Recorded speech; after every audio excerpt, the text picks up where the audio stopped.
Boa tarde a todos. Vamos dar início à 76ª Sessão Ordinária Administrativa, com a proteção de Deus. Coloco em discussão a aprovação das atas das sessões ordinárias administrativas anteriores. Como não há quem queira discuti-las, considero-as aprovadas. A palavra fica facultada. Como ninguém deseja se manifestar,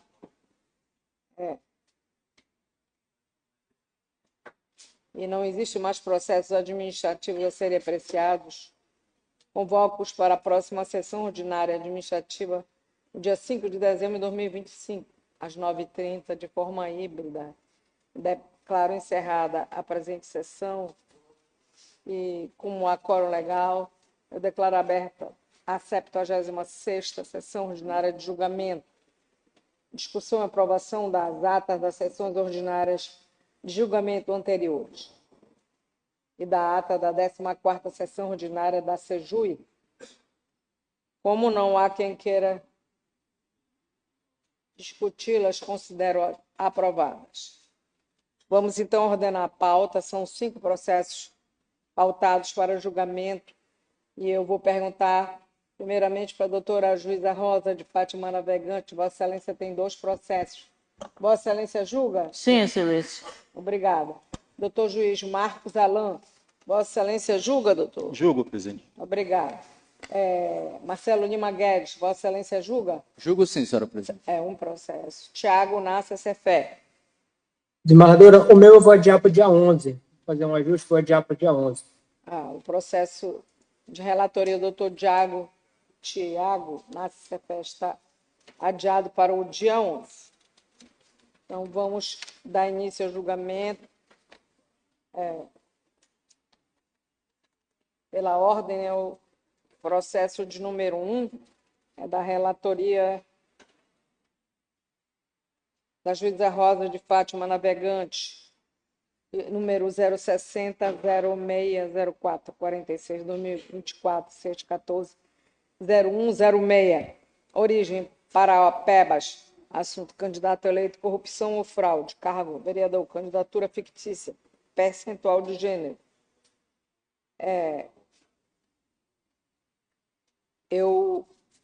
Vai ter sustentação oral, viu, Excelência? E eu vou perguntar para os advogados se eles dispensam a leitura do relatório, né? Zacarias de Assunção Vieira Marques e Frederico Damasceno Ribeiro Sansão. Excelência Inocêncio Martins, pelo recorrente Zacarias, sim, dispenso. Obrigada. Também, né? Então, pela ordem, o advogado Zacarias de Assunção é o doutor Inocêncio Martins Coelho Júnior. Vossa Excelência está com a palavra pelo prazo regimental, Excelência.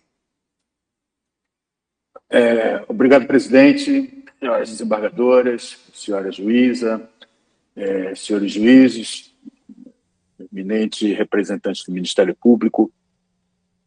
Senhora presidente, mais um caso de fraude à cota de gênero. E esse caso ele também tem algumas peculiaridades muito próprias e é importante que o tribunal possa, sobre elas, refletir e entregar a jurisdição pretendida. A sentença ela concluiu pela improcedência da ação, porém, nós temos uma rica comprovação documental e comprobatória capaz de inferir e comprovar, sim, a presença de elementos caracterizadores da fraude à cota de gênero. Observe-se inicialmente, senhora presidente, que foram objeto da inicial a apresentação de impugnação em face a 3 candidatas. A primeira teve 21 votos, a segunda 54 votos e a terceira 219 votos. Ao longo da instrução, e neste ponto louve-se a seriedade do doutor Adriano Lisboa, que foi o patrono, e inclusive também a sua competência na condução dos fatos, ele, no recurso, ele reconheceu o que mostra a responsabilidade de Sua Excelência.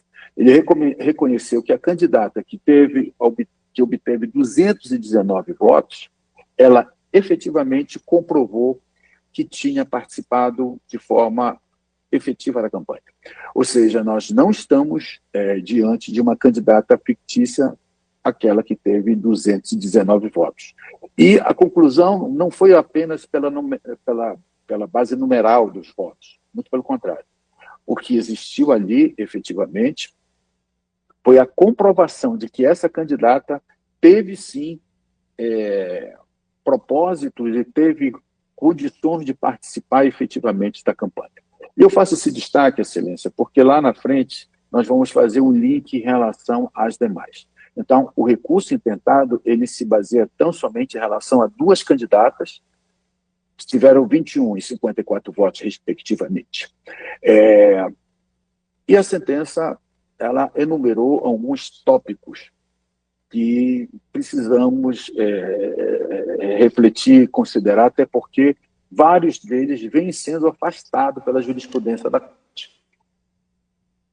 Primeiro tópico da sentença: as candidatas que foram remanescentes com fraude à cota de gênero, elas tiveram a mesma votação de candidatos masculinos.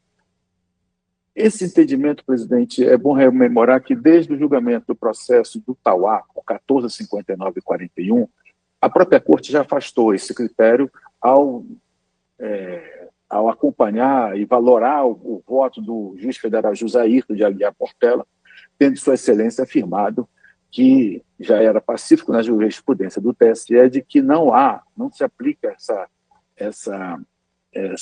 esse critério de dizer tem um homem fictício, afasta-se uma mulher fictícia. Esse critério não se aplica, e isso ficou muito claro no voto que foi proferido pelo doutor Portela, e o voto esse que foi acompanhado pela Corte. O segundo fundamento da sentença, o segundo e o terceiro, argumenta o que me parece que é o ponto central do recurso.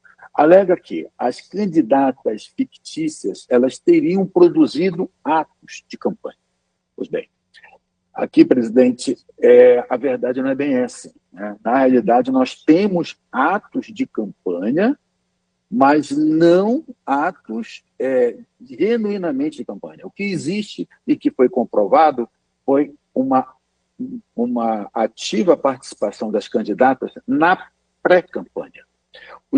O recurso destacou como publicação inicial uma publicação na rede social da candidata, onde ela difundiu a convenção partidária do partido, né? Então, aqui nós temos muito claro que o que está sendo difundido ali não é a campanha dela, é a campanha para as pessoas participarem da convenção. Próximo tópico, temos diversas outras publicações, todas elas no mês de junho e de julho, quando todos sabemos que a campanha ela começa efetivamente em 16 de agosto. E isso em relação à senhora Eliana Mota, né? E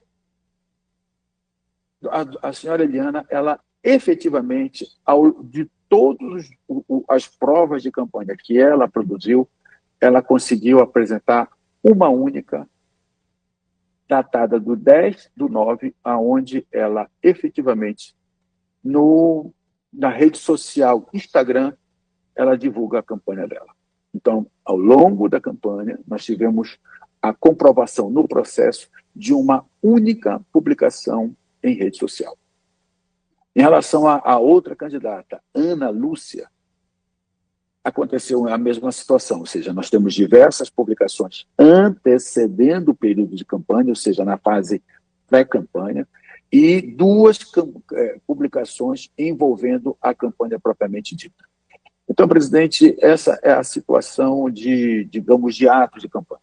A súmula do TSE, ela exige que haja, e há um termo muito próprio, atos efetivos de campanha.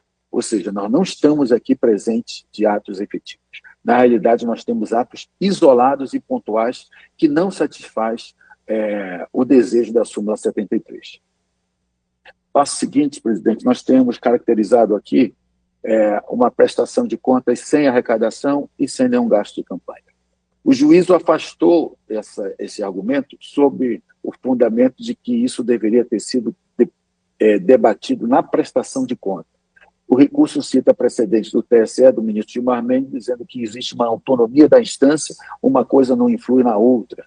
Então, o fato de você não ter apresentado uma impugnação à prestação de contas não impede que esse debate seja feito na AGE, que se propõe a comprovar a presença de fraude. Há também a sentença, um fundamento onde ela ela alega que não houve ausência de dolo para caracterizar a fraude à cota de gênero. E, no caso, o próprio TRE já afasta essa matéria, porque o dolo e a intencionalidade não faz parte do elemento constitutivo do tipo. E, passo seguinte, alegou-se ainda a sentença que testemunhas informantes comprovaram atos de campanha. Veja, presidente, testemunhas foram ouvidas, foram apresentadas suas declarações, contudo, as afirmações feitas pelas testemunhas não têm qualquer correspondência fática, ou seja, é apenas e tão somente o dizer da testemunha, não existe uma comprovação documental que possa conferir uma confiabilidade àquelas afirmações. Passo seguinte, há uma alegação da sentença de que o autor não se desincumbiu do ônus da prova. E nesse ponto é importante fixar, senhor presidente, que o que foi dito, votação inexpressiva, trata-se de algo que é incontroverso, as candidatas não questionaram a existência desses votos, ou seja, é matéria que não sofreu impugnação e está comprovado pelo resultado de totalização. A ausência de arrecadação e a ausência de gastos e despesas também é objeto da prestação de contas que foi juntada ao documento oficial. E os atos efetivos de campanha, eu acabei de dizer, ou seja, estão todos documentados no processo. Então, presidente, em arremate, o que temos aqui é algo muito sintomático, né? A senhora Osélia Muniz, ela teve 219 votos, ela foi apresentada como ré. Ao longo da instrução processual, essa senhora apresentou defesa e comprovou diversos e inúmeros atos de campanha. Só para lembrar, Vossa Excelência, seu prazo está esgotando. Ok, eu já estou concluindo, Excelência. E se nós fizermos um espelhamento da dona Osélia com a dona Eliana e a dona Lúcia, fica muito evidente que Eliana e Ana Lúcia foram candidatas fictícias, já que nada produziram, considerando Osélia Muniz. Então, essas considerações, presidente, respeitando o tempo regimental, que peço que o recurso seja conhecido e no mérito provido para fixar as penas previstas na súmula 73 do TSE. Agradeço a atenção de Vossas Excelências. Obrigada, Excelência.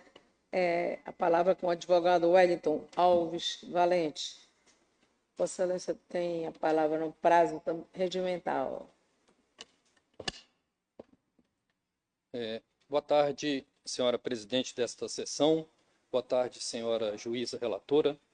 Boa tarde, senhores juízes. Boa tarde, membro do Ministério Público, que tenho a honra também de ter o Valente no sobrenome, e esse nome é forte.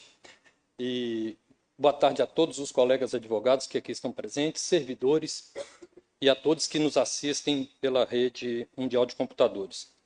Bem, é muito interessante o que consta nesse processo, né? Por quê?